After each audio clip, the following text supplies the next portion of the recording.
Hello student, good morning.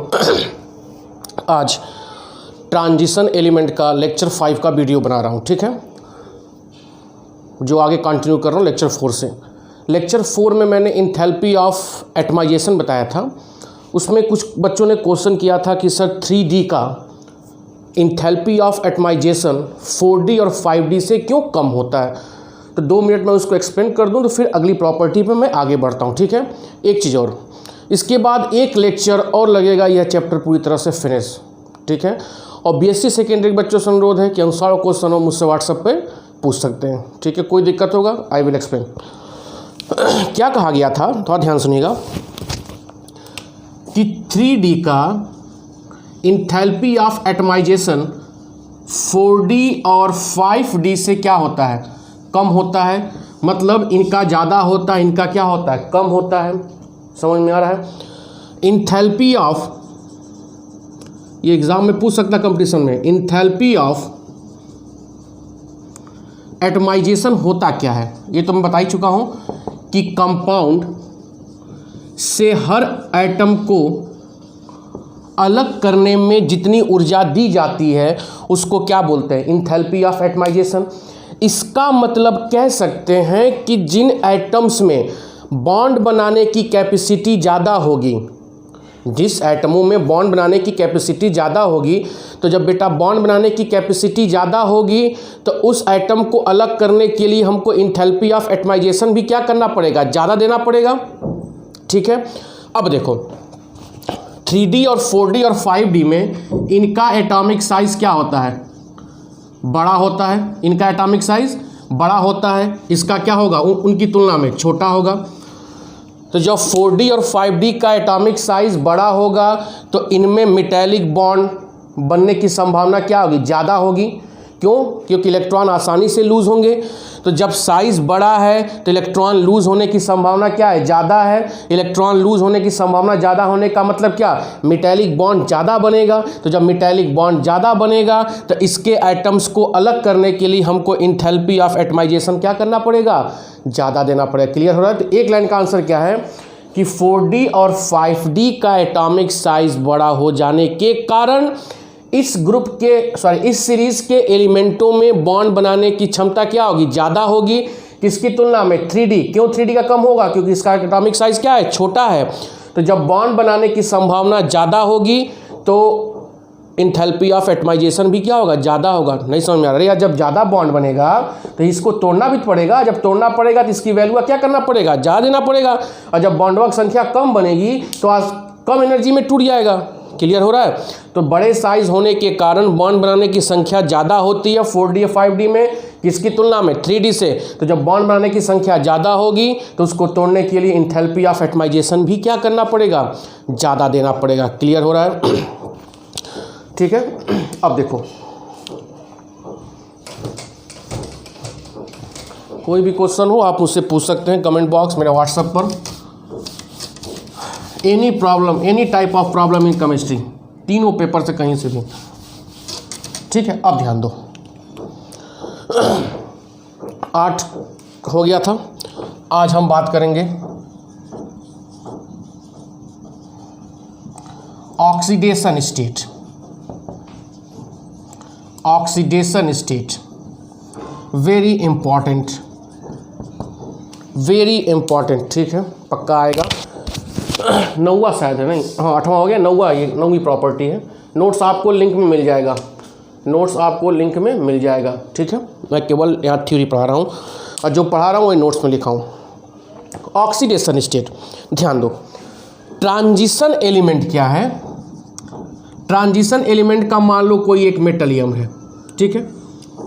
कोई एक metal यम है, यह मेटल यम +2 भी शो कर रहा है, +3 शो कर रहा है, +4 शो कर रहा है, +5, +6, +7 एक्सेट्रा शो कर रहा है। कहने का क्या मतलब है कि transition element variable oxidation state show कर रहा है। वेरिएबल ऑक्सीडेशन स्टेट क्या कर रहा है, शो कर रहा है। तो ट्रांजिशन एलिमेंट का वेरिएबल ऑक्सीडेशन स्टेट शो करना ही क्या है, कैरेक्टरिस्टिक प्रॉपर्टी है। क्या है? Characteristic property of transition element. तो कंपटीशन में पूछ सकता है कि व्हाट इज द, बहुत से property, what is the characteristic property of transition element. तो ट्रांजिशन एलिमेंट की जो कैरेक्टरिस्टिक प्रॉपर्टी है कि that transition element show variable oxidation state. Variable oxidation state मतलब एक, जैसे कापर देखो, कापर क्या है? +1 भी शो करता है क्यूप्रस, +2 शो करता है क्यूप्रिक, समझ में आ रहा है। आयरन क्या शो करता है? फेरस, +3 फेरिक, +1 भी शो करता है, लेकिन यह क्या होता है? अनस्टेबल होता है। ठीक है, अभी बताऊंगा ऐसा क्यों हो रहा है, समझ में आ रहा है। तो एक ही एलिमेंट के द्वारा बहुत सारा ऑक्सीडेशन स्टेट शो करना ही क्या होता है? वेरिएबल ऑक्सीडेशन स्टेट होता है। And this is the characteristic property of transition element. Is that clear? अब आओ देखते हैं कि why transition element show variable oxidation state. ठीक है, सब नोट्स में लिखा हूं मैं, कोई दिक्कत नहीं होगा, बस वीडियो को पूरा देखिए।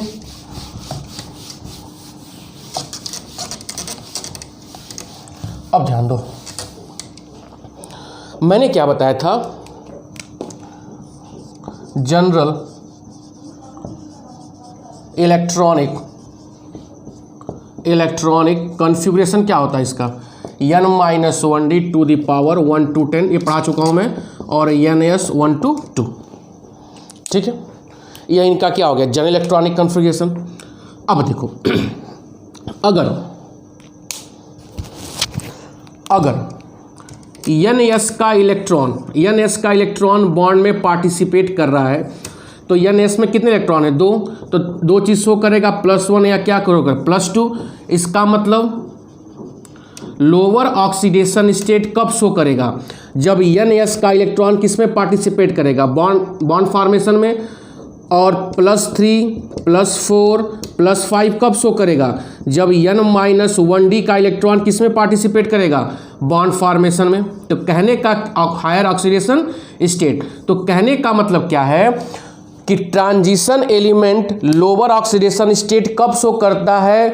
जब उसका ns का इलेक्ट्रॉन बॉन्ड में पार्टिसिपेट करता है। और हायर ऑक्सीडेशन स्टेट मतलब +3, +4, +5 एंड सो ऑन कब शो करेगा? जब उसका n-1d का इलेक्ट्रॉन किस में पार्टिसिपेट करेगा? बॉन्ड फॉर्मेशन में।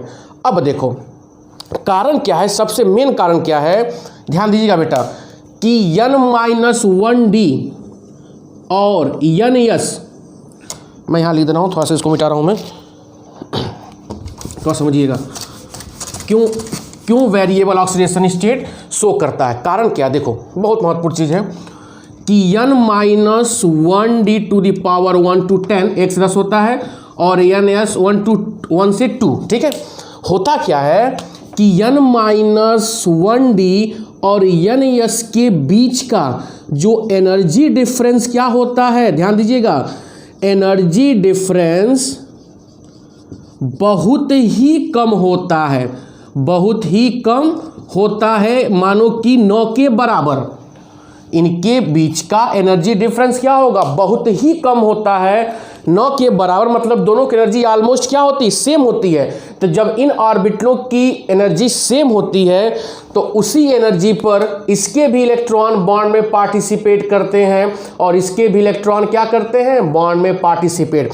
तो एक ही मेन कारण है क्या कि n-1d मतलब d ऑर्बिटल और ns ऑर्बिटल की एनर्जी डिफरेंस क्या होता है? एनर्जी गैप 9 के बराबर होता है। कहने का मतलब इनके बीच सेम एनर्जी होती है। तो जब सेम एनर्जी के ऑर्बिटल ऑलमोस्ट नज़दीक आ जाते हैं तो उन एनर्जी के ऑर्बिटल आसानी से किस में पार्टिसिपेट कर लेते हैं? बॉन्ड फॉर्मेशन में पार्टिसिपेट कर देते हैं। दैट इज द रीजन कि that transition element show variable oxidation state. Only one reason क्या? That the energy difference between n-1d and ns is very small, means no difference between n-1d and ns. That's why nd और ns electron take part in bond formation. Therefore transition elements show variable oxidation state. Clear हो रहा है? कोई दिक्कत? ठीक है, अब ध्यान दो, कुछ और मैं पॉइंट बता रहा हूं, आप इसको रट लीजिएगा, सब मैं नोट्स में दिया हूं, सब पॉइंट बना बना कर।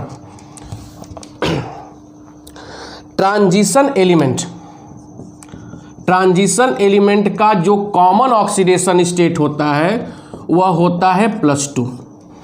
कॉमन हर +2 शो करेंगे, +3 +4 लेकिन कॉमन सबके कॉमन क्या होगा, +2 होगा। ठीक है, क्लियर हो रहा है। अब देखो अगला पॉइंट, मैंने कहा था +2 कब शो करेगा, जब NS का इलेक्ट्रॉन बॉन्ड में पार्टिसिपेट करेगा। +3 +4 एंड +5 कब शो करेगा, जब N-1D का इलेक्ट्रॉन किस में पार्टिसिपेट करेगा, बॉन्ड फॉर्मेशन में। क्लियर हो रहा है। अगला पॉइंट देखो, +2 और +3 का जब कंपाउंड होगा तब वह कंपाउंड होगा आयनिक कंपाउंड। वह कंपाउंड क्या होगा, आयनिक कंपाउंड। और +4 +5 +6 क्या होगा, कोवैलेंट कंपाउंड। मैंने कहा था ट्रांजिशन एलिमेंट कोवैलेंट बॉन्ड बनाता है। क्लियर हो रहा है, यही कारण है।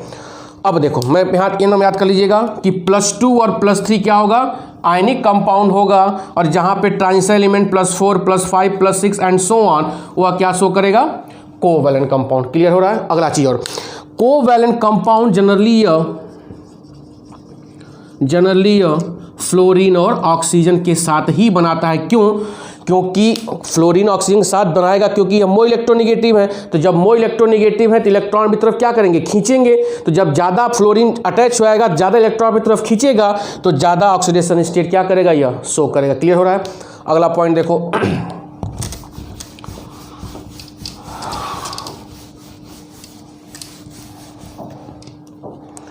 ट्रांजिशन एलिमेंट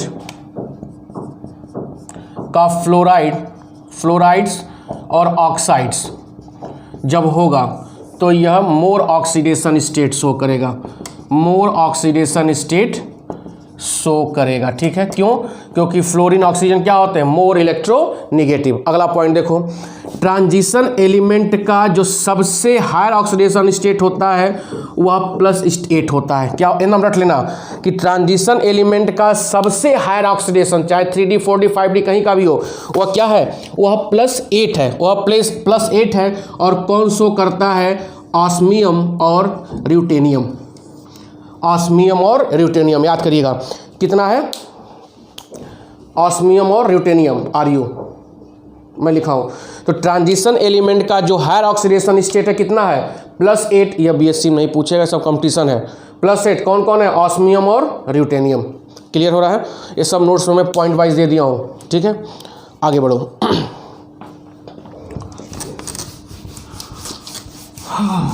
अब देखो एक सबसे महत्वपूर्ण चीज़ बता रहा हूँ, बहुत ज़रूरी है। CuCl क्यूप्रस क्लोराइड और CuCl2 क्यूप्रिक क्लोराइड, इसका भी एक्वस सोल्यूशन बनाया गया, इसका भी एक्वस सोल्यूशन बनाया गया। पूछा जाए कौन ज़्यादा स्टेबल होगा, Cu2+ ज़्यादा स्टेबल होगा कि Cu+1 स्टेबल होगा। ठीक है, तो याद रखना, जब भी Mn+ मान लो मेटल आयन है, जब भी मेटल आयन का एक्वस सोल्यूशन में, पानी में एक्वस सोल्यूशन में स्टेबिलिटी पूछे, जब भी किसी मेटल आयन का है, ट्रांजिशन की बात कर रहे हैं, मेटल आयन का एक्वस सोल्यूशन में स्टेबिलिटी पूछे, तो हम उस स्टेबिलिटी को जज करेंगे रिडक्शन इलेक्ट्रोड पोटेंशियल। किससे जज करेंगे, इंटर में आप लोग पढ़े होंगे, अगर नहीं पढ़े हैं तो इलेक्ट्रोकेमिस्ट्री का वीडियो बनाने वाला हूं मैं। रिडक्शन इलेक्ट्रोड पोटेंशियल क्या है, ये जिन एलिमेंटों का रिडक्शन इलेक्ट्रोड पोटेंशियल की वैल्यू मोर पॉजिटिव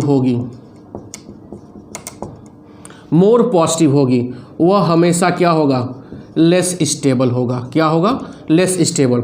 और जिस मेटल आयन का रिडक्शन पोटेंशियल की वैल्यू निगेटिव या लेस पॉजिटिव होगी, वह क्या होगा, मोर स्टेबल होगा। समझ में आ रहा है। क्यों ऐसा होता है बेटा, रिडक्शन पोटेंशियल मतलब क्या होता है, रिडक्शन कब होगा, जब इलेक्ट्रॉन एक्सेप्ट किया जाएगा। तो जो भी एलिमेंट इलेक्ट्रॉन एक्सेप्ट करेगा, मेटल की बात कर रहे हैं, जो भी एलिमेंट इलेक्ट्रॉन जितना ज़्यादा एक्सेप्ट करेगा उसका रिडक्शन पोटेंशियल की वैल्यू क्या होगी, मोर पॉजिटिव होगी। तो ट्रांजिशन एलिमेंट सभी मेटल हैं, तो मेटल इलेक्ट्रॉन एक्सेप्ट तो करेंगे नहीं, वो जनरली क्या करेंगे, लूज करेंगे। तो जब लूज करेंगे तो रिडक्शन नहीं करेंगे, वो क्या कर रहे हैं, ऑक्सीडेशन शो कर रहे हैं। तो इसका मतलब जितने भी मेटल होते हैं उनका रिडक्शन इलेक्ट्रोड पोटेंशियल की वैल्यू लेस पॉजिटिव या मोर निगेटिव होती है, और जिसका लेस पॉजिटिव या मोर निगेटिव होगा वह इलेक्ट्रॉन आसानी से लूज करेगा और ईजिली बॉन्ड बनाएगा और मोर स्टेबल होगा। जैसे देखो यहाँ मैं लिख रहा हूँ E0 Cu plus Q plus है का होता है प्लस 0.54 वोल्ट, और Cu2 प्लस Cu का होता है प्लस 0.34 वोल्ट। ठीक है, अब यहाँ देखो, यहाँ Q प्लस का आ रहा है 0.54, क्यूप्रिक का आ रहा है 0.34। यह क्या है, लेस पॉजिटिव है, लेस पॉजिटिव है ना, ये क्या है, मोर पॉजिटिव। तो जब लेस पॉजिटिव आ गया तो Cu2 प्लस क्या होगा, मोर स्टेबल होगा, किसकी तुलना में, Cu प्लस। तो cupric chloride is more stable then Q plus chloride. समझ में आ रहा है, यही सूत्र है। यह सूत्र याद कर लोगे तो क्वेश्चन हो जाएगा। क्या, जिसका रिडक्शन पोटेंशियल की वैल्यू मोर निगेटिव होगी वह लेस स्टेबल होगा, जिसका लेस पॉजिटिव या निगेटिव होगी वह मोर स्टेबल होगा। क्लियर हो रहा है, यह पूरा हो गया ऑक्सीडेशन स्टेट, बहुत डिटेल मैंने बताया है, नोट्स आपको मिल जाएगा। ठीक है, अब देखो एक चीज़ मैं 5 में बता दे रहा हूँ, ये BSc नहीं है लेकिन थोड़ा सा 2 लाइन का है। एलॉय क्या होता है पहले ये जानो। एलॉय जानते होगे तुम लोग, मैं बता दे रहा हूँ। एलॉय होता है mixture of 2 element. Mixture of 2 element को हम क्या बोलते हैं, एलॉय। लेकिन इसमें से एक एलिमेंट क्या होना चाहिए, मेटल होना चाहिए। मतलब 2 एलिमेंटों का मिक्सचर एलॉय बोल रहे हैं, तो उन 2 एलिमेंटों में एक एलिमेंट क्या होना चाहिए, मेटल होना चाहिए, तो ही क्या कहलाएगा, एलॉय। ठीक है, तो ट्रांजिशन एलिमेंट आसानी से एलॉय का फॉर्मेशन करते हैं। तो पूछ सकता है why transition element easily form alloy. कारण क्या है कि ट्रांजिशन एलिमेंटों के साइज में बहुत कम डिफरेंस होता है। एटॉमिक साइज में क्या होता है, बहुत ही कम डिफरेंस होता है। तो ट्रांजिशन एलिमेंट जैसे मान लो ये आयरन है या मैग्नीज है, समझाने के लिए बोल रहा हूँ, इन्हें कहीं कोबाल्ट है। ठीक है, अब इसका लैटिस है, इसका लैटिस है, यह मान लो मैं बना रहा हूँ, समझाने का प्रयास कर रहा हूँ। यहाँ पे सब आयरन है। ठीक है, ठीक है, अब कोबाल्ट और आयरन के बीच का साइज क्या, डिफरेंस कम है, ऑलमोस्ट साइज बराबर है। तो यह सब Fe के एटम है। अब इस Fe के एटम को हटाकर हम यहाँ क्या रख दें, कोबाल्ट रख दें। कोबाल्ट आसानी से रखा जाएगा, क्यों, इसको हटा के इसके पोजीशन को हम यहाँ फिर समझो, बड़ा समझ लो।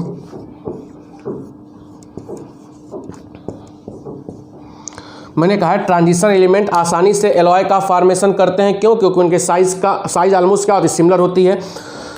Fe और कोबाल्ट का मान लो एलॉय है, क्यों एलॉय बन जाएगा, जैसे मान लो यह Fe का लैटिस है, यह सब लाल लाल Fe है। ठीक है, रेड। अब इनका साइज क्या, ऑलमोस्ट सेम है, तो इसको हटा के हम यहाँ क्या रख देना है, कोबाल्ट रख देते, मिक्सचर ऑफ 2 एलिमेंट हो गया, आयरन कोबाल्ट, तो यह क्या हो गया, एलॉय। तभी हटा पाएंगे, तभी रिप्लेस कर पाएंगे जब साइज ऑलमोस्ट क्या होगा, सिमिलर होगा। तो ट्रांजिशन एलिमेंटों का साइज ऑलमोस्ट सिमिलर होता है, इस नाते यह आसानी से क्या बना लेते हैं, एलॉय का फॉर्मेशन। यह जेम में पूछ सकता है ऑप्शन करके। ठीक है, तो ये हो गया, एक लेक्चर और रहेगा, ट्रांजिशन एलिमेंट समाप्त। बहुत बहुत धन्यवाद। Please like, share and subscribe, comment. Okay, thank you.